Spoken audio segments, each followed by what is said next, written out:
en a qui n'ont pas échappé aux voitures, et qui ont fini écrasés sur la route, comme vous pouvez le voir là.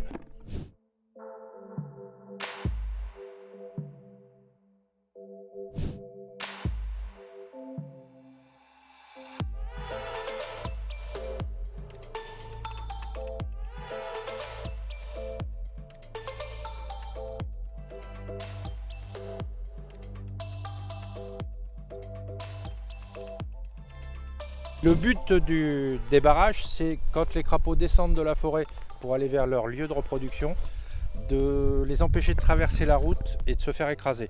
Donc on met une bâche qui va servir de barrage, et le long de la bâche, régulièrement, on met des seaux en place pour les faire tomber dedans avec la bâche. Et comme ça, le matin, on vient les récupérer et leur faire traverser la route en toute sécurité.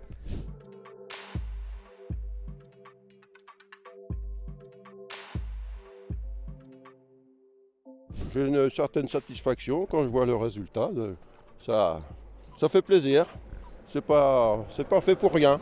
Donc pour éviter un carnage, un homicide routier comme on appelle ça maintenant. On ne peut pas tous les sauver malheureusement parce qu'il faudrait des kilomètres de bâche le long de la route.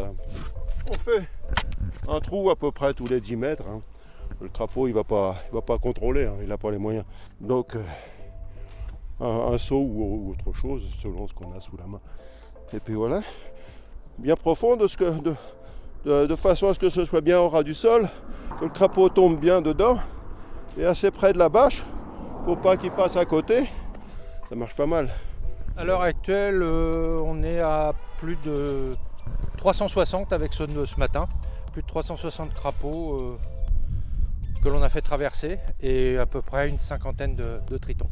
Eh bien, depuis qu'on habite dans le coin, on a repéré tous les ans des centaines et des centaines de crapauds d'écrasés et à certains endroits même des milliers un peu plus bas dans la vallée.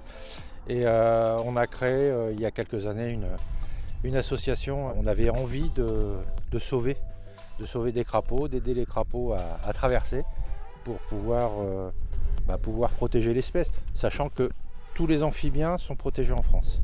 Donc c'est important quoi.